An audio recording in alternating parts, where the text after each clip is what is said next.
بعد الانتصار الساحق على القوات الفارسية في معركتي ذات السلاسل والمدار، انتشر الغضب وسط أهالي العاصمة الفارسية. ففي خلال بضعة أسابيع تم القضاء على جيشين كاملين ومقتل اثنين من أفضل القادة بالإمبراطورية كلها. هزيمة الجيوش الفارسية كانت غير متوقعة على الإطلاق، فالعدو الجديد كان غير معروفا في مجال التقدم العسكري، وعدد قواته أقل بكثير مما تمتلكه الإمبراطورية. ولذلك أراد الإمبراطور الفارسي أن يكون الرد قويا وحاسما هذه المرة، فأمر فورا بتجهيز جيشين كاملين بأفضل الأسلحة والمعدات للقضاء على جيش المسلمين للأبد. بدأ فورا المحاربون من كل مكان بالاحتشاد في العاصمة الفارسية، وأقبلوا من كل المدن والحاميات فيما عدا الحاميات التي تقع على الحدود مع الإمبراطورية البيزنطية. وفي غضون بضعة أيام كان الجيش الأول جاهزا. توقع البلاط الفارسي أن يتقدم جيش المسلمين على امتداد نهر الفرات إلى شمال غرب العراق، فالفرس كانوا يعرفون العرب جيدا ويعرفون مدى ارتباطهم بالصحراء، فلن يعقل أبدا أن يتحركوا بعيدا عنها في ظل وجود قوات معادية خلفهم، فلا بد للعرب من مكان ينسحبون إليه إذا ما دار عليهم القتال. ولذلك حدد الإمبراطور منطقة الولجة في الغرب كمكان لإيقاف خالد بن الوليد وتدمير جيش المسلمين. سلم الإمبراطور الفارسي مهمة قيادة الجيش الأول إلى قائد مشهور يدعى الأندرزغر، وكان هذا القائد العسكري حاكما على ولاية خراسان، وكان يحظى بالحب والتقدير من الفرس والعرب على حد سواء، فهو كان فارسيا ولد بين عرب العراق، وكانت معاملته لهم حسنة. فأراد الأندرزغر استغلال ذلك الأمر، وأرسل الرسل لعدة قبائل عربية ليطلب منهم إرسال الرجال له. وفي تلك الأثناء كان تجهيز الجيش الثاني ما زال مستمرا في العاصمة، والذي أسندت مهمة قيادته لأحد أكبر القادة بالإمبراطورية، وكان يدعى بهمن جاذويه، والذي كان يعتبر من الشخصيات العسكرية البارزة. ولكن نظرا لعدم رغبة الإمبراطور في الانتظار طويلا وإعطاء المسلمين فرصة للراحة بعد ما خاضوه من معارك، أمر بتحريك الجيش الأول فورا تحت قيادة الأندرزغر والاتجاه ناحية الولجة والانتظار. وعندما يصبح الجيش الثاني الخاص ببهمن جاهزا، سيقوم بالذهاب إليه والاجتماع معه هناك، على أن تصبح بعدها مهمة قيادة الجيشين لبهمن جاذويه بنفسه. وبهذه القوات الهائلة فسوف يستطيعون تدمير جيش المسلمين بسهولة. وفعلا بعد فترة بسيطة انطلق الجيش الأول من العاصمة الفارسية. سار جيش الأندرزغر على امتداد الضفة الشرقية لنهر دجلة، ثم عبر النهر حتى وصل لمنطقة قسقر، وبدأ يسير بعدها في الاتجاه الجنوبي الغربي نحو الفرات للوصول إلى الولجة. وفي خلال طريقه انضم إليه الآلاف من العرب الراغبين في القتال تحت لوائه، وانضم معهم كل الفلول الهاربة من جيش هرمز وقارن. فلما عبر نهر الفرات واستقر في الولجة، أعجب كثيرا بعدد المقاتلين الذين تجمعوا له، وظل في انتظار الجيش الثاني القادم إليه بفارغ الصبر لسحق قوات المسلمين. في خلال تلك الأحداث كان خالد بن الوليد رضي الله عنه مستغرقا في التفكير في خطة للتقدم وضم مدينة الحيرة. ورغم أن معركة النهر كانت تعد انتصارا ساحقا للمسلمين، حيث غنموا منها الكثير من الغنائم وخرجوا بخسائر طفيفة، إلا إنها جعلت خالد بن الوليد يدرك مدى ضخامة موارد الإمبراطورية الفارسية، فقد خاض معركتين دمويتين ضد جيشين منفصلين، ورغم انتصاره عليهما إلا إنه ما زال على حدود الإمبراطورية، وما زال في مقدرة الفرس تجميع جيوش جديدة لمنعه من الوصول لهدفه. ورغم أنه كان أول قائد مسلم يتجه لفتح أراضٍ أجنبية، ولم يكن معه من يلجأ إليه سواء سياسيا أو إداريا لإرشاده، إلا إن تفكيره كان منظما، فقد أراح جيشه المتعب من القتال لعدة أيام، وبدأ يعين القادة المختلفين لإدارة المناطق التي ضمها خلال مسيرته. ونظم في نفس الوقت شبكة فعالة من العيون للتجسس على العدو، وكانت هذه العيون من العرب المحليين الذين أعجبوا بمعاملة المسلمين لهم على عكس ما اعتادوا من الفرس، فانحازوا إليه وبدأوا يخبروه بنشاطات الفرس وتحركاتهم. وما هي إلا أيام قليلة حتى وصلت الأخبار لخالد بتحركات جيش الأندرزغر من العاصمة ووصوله للولجة بعد انضمام الهاربين من المعارك السابقة إليه، ومعهم الآلاف من العرب الموالين له. وأخبروه كذلك ببدء تحرك الجيش الثاني بقيادة بهمن للحاق بهم بعد ذلك ببضعة أيام. فأدرك خالد المأزق الذي سيتعرض له، فهو الآن أمام مشكلتين. المشكلة الأولى كانت استراتيجية، وكانت تتمثل في وجود جيشين فارسيين على وشك الانضمام لبعضهما البعض والقضاء عليه، سواء بصد تقدمه نحو الحيرة أو الهجوم عليه إذا ما قرر التراجع نحو الأبولة. أما المشكلة الثانية فكانت تكتيكية، وكانت تتمثل في كيفية منع المنهزمين من الفرس من الهروب إذا ما حقق الانتصار عليهم، والالتحاق بالجيوش الجديدة التي يعدها البلاط الفارسي. فالهاربين من معركة ذات السلاسل التحقوا بجيش قارن في معركة النهر، والهاربين من معركة النهر هربوا والتحقوا بجيش الأندرزغر وأصبحوا خطرا كبيرا عليهم الآن. فاستغرق خالد رضي الله عنه في التفكير حتى توصل إلى الحل المناسب، فوجد أن الحل الوحيد لمواجهة المشكلة الأولى هو أن يتقدم بسرعة لقتال الجيش الأول وإبادته قبل وصول الجيش الثاني لمساعدته، فيستطيع بذلك أن يستفرد بكل جيش على حدة. أما حل المشكلة الثانية فكان يتلخص في تدمير كل القوات المعادية وعدم السماح لأي فرد بالهروب مهما كان الثمن. وعلى الفور أصدر أوامر لسويد بن مقرن بحراسة المناطق التي تقع خلف الجيش وإعطائه إنذارا مبكرا إذا ما وصلت أخبار بتقدم جيوش فارسية من تلك الجهة. وانطلق بعدها فورا مع 15,000 مقاتل في اتجاه الولجة.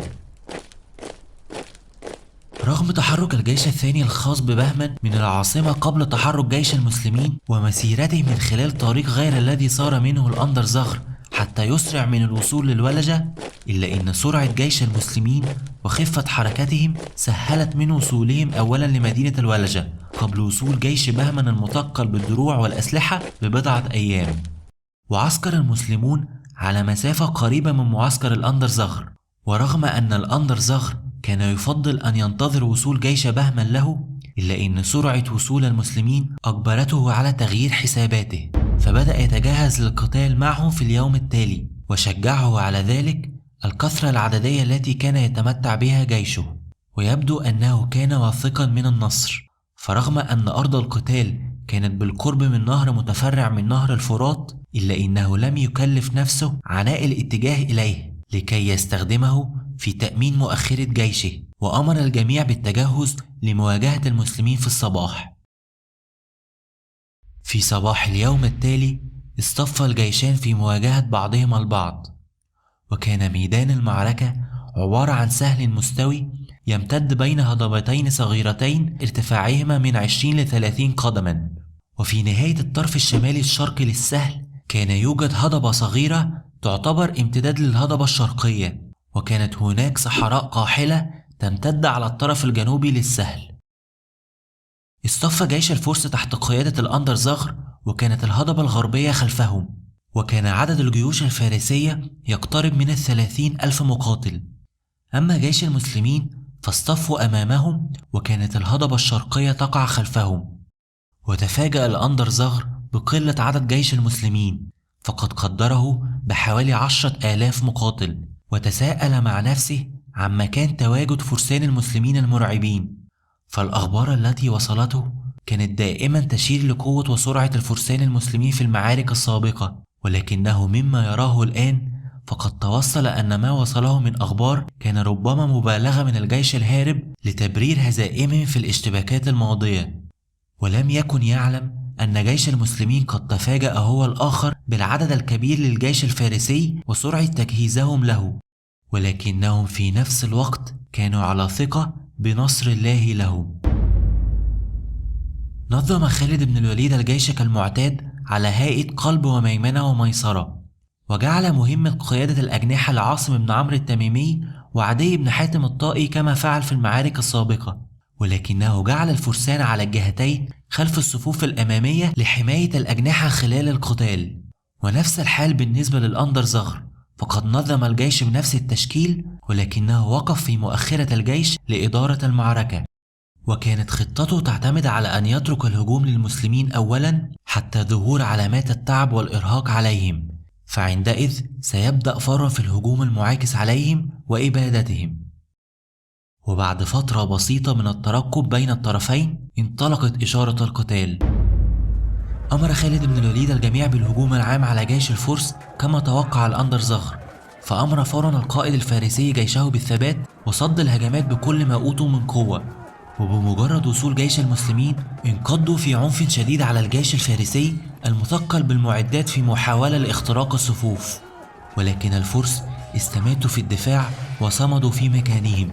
ومع الإشارة المناسبة من الأندرزغر كانت الصفوف الأمامية تستبدل بصفوف من الخلف لتعويض الإرهاق الذي يتعرض له من في المقدمة. ولكن رغم ذلك ظل الهجوم مستمرا، وارتفعت الروح المعنوية للمسلمين بعدما شاهدوا قائدهم خالد بن الوليد يتقدم في الصف الأمامي ويقاتل بشراسة كل من في طريقه. وعندما خرج أحد أبرز مقاتلين الفرس من مكانه لمقاتلته، وكان يطلق عليه حذر مرد، والتي تعني بالفارسية 1000 رجل للدلالة على قوته وشجاعته، تقدم له خالد واستطاع في لحظات بسيطة أن يقتله بمهارة بارعة. وفي مفاجأة هائلة للفرس جلس بعدها بجواره وطلب من الرجال إحضار الطعام له حتى يستطيع مواصلة القتال بنفس الكفاءة. تشجع المسلمون بعد هذا المشهد واستمروا في هجومهم العنيف على الفرس. ولكن بعد مرور ساعة من القتال بدأ التعب والإرهاق يظهر على وجوه المقاتلين، وبدأت حدة هجومهم تقل، ويبدو أن الأندرزغر قد لاحظ ذلك.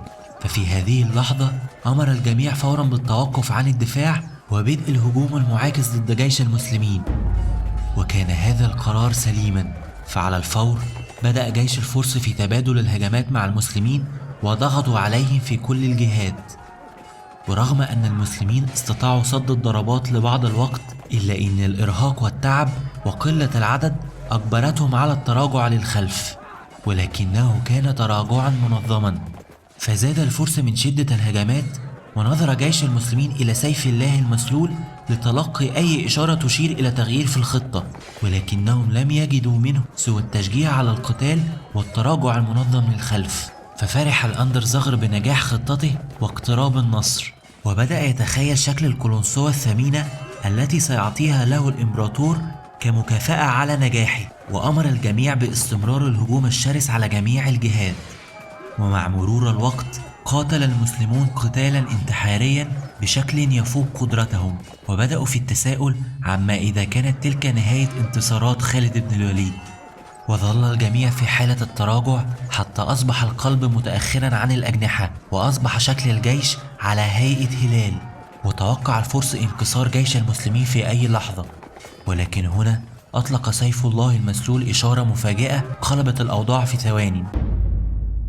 في الليلة السابقة وخلال استغراق الجميع في النوم، أمر خالد بن الوليد قائدين من جيش المسلمين بأن يأخذ كل منهما 2500 فارس وينطلقوا خلال الليل ويلتفوا خلف معسكر الفرس. وعندما يصلوا للجانب البعيد من الهضبة التي تقع خلف الجيش الفارسي، يجب عليهم أن يتخفوا جيدا وسط الصخور والأشجار. وعند نشوب المعركة في الصباح يجب عليهم أن يتقدموا خلف قمة الهضبة ويظلوا بعيدا عن الأنظار حتى يتلقوا الإشارة المتفق عليها من خالد بن الوليد شخصيا. فعندئذ يهجمون فورا على مؤخرة جيش الفرس بعد أن يكون خالد بن الوليد قد استدرجهم للمكان المتفق عليه. فكان الانسحاب الذي نفذه خالد بن الوليد جزء من الخطة التي أعدها للمعركة.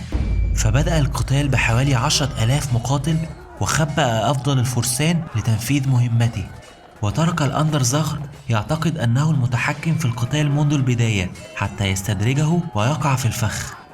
وفعلا مع إشارة خالد بن الوليد انطلق فرسان المسلمين المتخفيين وراء جيش الفرس من على الهضبة، وبدأت الفرقة الأولى تتجه للجنود في الجهة اليمنى، والفرقة الثانية تتجه للجنود في الجهة اليسرى. واهتز السهل تحت وقع حوافر الخيول، وامتلأ ميدان المعركة بصيحات التكبير. هجم فرسان المسلمين على مؤخرة الجيش الفارسي من كل جانب، ونشر خالد بن الوليد الأجنحة بشكل ممتد حتى يتمكن المسلمون من الاتصال بالفرسان وتطويق جيش الفرس بالكامل. فانتشر الهلع وسط الجنود الفارسيين بعدما أصبحوا يتلقون الضربات من كل جهة، فمن يحاول الهروب للخلف كان يطعن بالسيوف والرماح من قبل الفرسان، ومن يحاول الهروب للأمام كانت تتلقاه سيوف وطعنات الصفوف الأمامية للمسلمين. فعمت الفوضى في كل مكان، وبدأت الدائرة تضيق على جيش الفرس بعد ضغط المسلمين عليهم، ولم يستطيعوا استخدام أسلحتهم، فبدأوا فورا في محاولة الفرار بأي شكل، وداسوا بعضهم البعض وهم يتسابقون للهروب من الخطر. فتحولت ساحة الولجة إلى جحيم شديد على جيش الفرس، وصمم المسلمون على القضاء على الجميع وعدم ترك أي فلول هاربة مثل المرات السابقة حتى لا يجتمعوا مع أي جيش جديد. فأصبح هجومهم عنيفا للغاية، وسقط الآلاف من الفرس فورا كنتيجة لذلك، ولم ينجو أحد من ذلك الجحيم سوى بضعة آلاف استطاعوا وسط الفوضى أن يهربوا باتجاه الصحراء بدلا من نهر الفرات من هول الصدمة، وعلى رأسهم كان القائد الفارسي الأندرزغر. فتمت إبادة كل من بقى في السهل، وانتهى جيش الأندرزغر ومعه معركة الولجة بانتصار ساحق للمسلمين. لم تذكر المصادر تحديدا حجم الخسائر من الطرفين، فيقال أن عدد شهداء جيش المسلمين كان من 1000 ل 2000 مقاتل. أما الجيش الفارسي فكانت الأرقام التقريبية تشير إلى هروب 3000 فقط منه نحو الصحراء، مما يعني سقوط ومقتل ما يقرب من 27000 مقاتل فارسي في أرض الولجة. ورغم نجاح الأندرزغر و3000 آخرين في الهروب، إلا إنهم توغلوا بعمق داخل الصحراء، وضل الأندرزغر وجماعته من الرجال طريقهم، ومات معظمهم من العطش والجوع. وتم العثور بالفعل على جثة الأندرزغر بعد ذلك بعدة أيام في الصحراء. معركة الولجة كانت بكل تأكيد انتصارا عسكريا مبهرا لخالد بن الوليد، ففيها ظهر مدى النضج الفكري والعسكري الذي وصل له سيف الله المسلول. فكانت خطة المعركة وتطويق جيش الفرس من جميع الجهات على شكل كماشة أشبه كثيرا بخطة معركة كاناي التي أكسبت حنبع البرقة شهرته الواسعة في كتب التاريخ، بعدما استطاع القضاء على أكبر جيش جمعته الإمبراطورية الرومانية في تاريخها قبل 900 عام تقريبا باستخدام نفس التكتيك. ولا أدري إذا ما كان خالد بن الوليد قد علم بأمر تلك الخطة العسكرية المبهرة خلال رحلاته واحتكاكه بالدولة البيزنطية خلال شبابه، أم إنها كانت وليدة اللحظة ومن تفكيره الخاص. ولكن بكل تأكيد سواء كانت مقتبسة من حنبعل أم من إبداعه الشخصي، فتنفيذه المتقن لهذه الخطة شديدة الخطورة وانسحابه المنظم في بداية المعركة وعدم الانكسار كان دليلا على ذكائه وعبقريته العسكرية الفريدة من نوعها. دارت معركة الولجة في الأسبوع الثالث من صفر في العام 12 هجريا الموافق لشهر مايو عام 633 ميلاديا، أي بعد تحرك جيش المسلمين من اليمامة بأقل من شهرين. وفي هذه المدة حارب جيش المسلمين 3 جيوش مختلفة للفرس تفوقهم في العدد والأسلحة، ورغم ذلك تمكنوا من الانتصار عليهم في جميع المعارك والقضاء عليهم وعلى قادتهم. وبالرغم من نجاح خالد بن الوليد واقترابه الشديد من هدفه الأساسي ألا وهو مدينة الحيرة، إلا إنه أراد إراحة الجيش المنهك للغاية من القتال بعدما استنفذت طاقتهم في الاشتباك الأخير، فاستقر في مكانه وشرع في توزيع الغنائم عليهم، وظل في انتظار استعادة الجميع لطاقته مع البقاء في حالة استعداد تامة. فقد جاءته الأخبار بوصول جيش بهمن بالقرب منهم، والذي كان قد توقف في مكانه بعدما علم بأخبار معركة الولجة، وظل في انتظار تعليمات جديدة من الإمبراطور الفارسي قبل أن يتحرك.